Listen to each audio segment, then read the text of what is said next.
Writing prompt. You are a superhero with shape-shifting powers. You don't fight crime. You cover for other superheroes when they need to sneak out to save the day.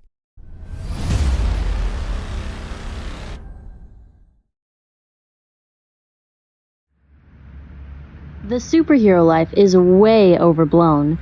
The risk of injury, the need to always hide a secret identity. Isn't it, Chris? Yes, of course, I replied wholeheartedly. It was true. The superhero life was way overblown. Sure, it comes with prestige and adulation beyond anybody's wildest measures, but I've seen what happens to supers when a new and better one rolls into town. Like an old piece of technology relegated to doing menial tasks and lowly biddings. I agreed, but Christopher Lombard wouldn't. Right now, Lombard was likely flying high above the city as Featherflight, decked out in a white and silver suit with a pair of feathered wings drifting off his back. Purely for show, of course. See, I'm not Christopher Lombard.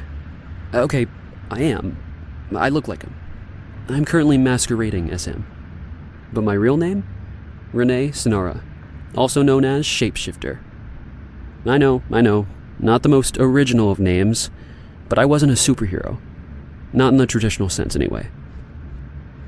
The problem I'm currently having is that while I'm currently trying to do my job as well as I could, there's an incredibly wary woman that's sitting in front of me, casting a rather suspicious gaze whenever she thought I wasn't noticing, followed by the most pointed leading questions I've heard in my career.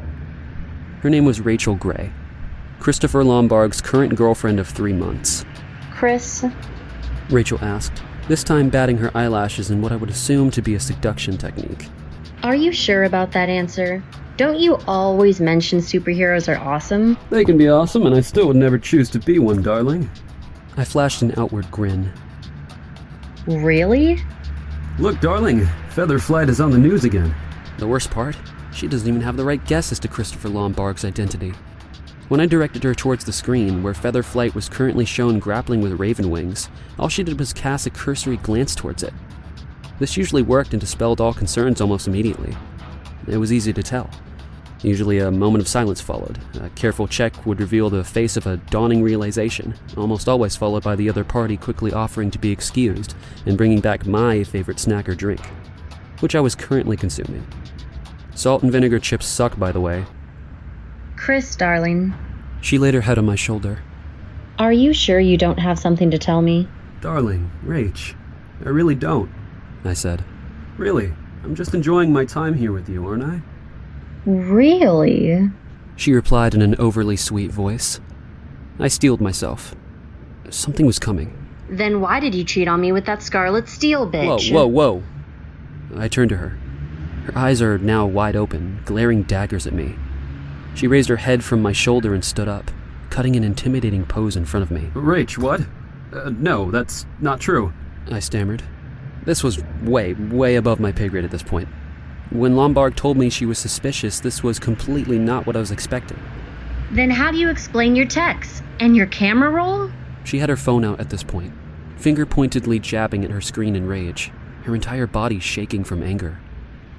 Oh my god, Featherflight was one of the best heroes in the city, and he saves Anna's name as Scarlet Steel?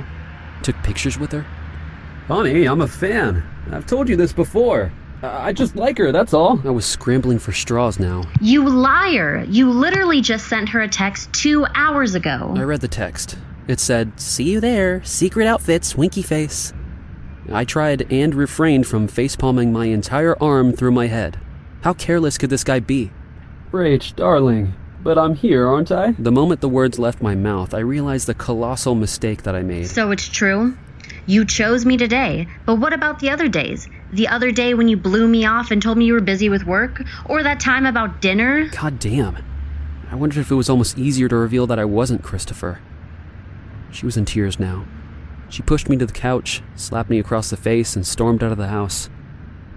I sighed. Well, I guess I have to break the news to Chris. I turned to the TV screen, seeing the screaming headline saying that Raven Wings had been subdued and Featherflight zooming off. I turned on the earpiece that kept me in contact with Chris. Chris, you there? You done with your mission? Renee? Damn. I can't ever get used to hearing my own voice coming back to me. What's up? I'm just finishing up. Look, your girlfriend. This wasn't the usual suspicious case, man. She was suspicious of you cheating, not of your superhero identity. At least give me a heads up for this kind of stuff. So, what happened I think Rachel broke up with you, man. She just stormed out of your house. next? Oh, God. Thank you. A narrated whoop followed. Wait. Thank you? I asked. Yeah. Thanks. I really want to do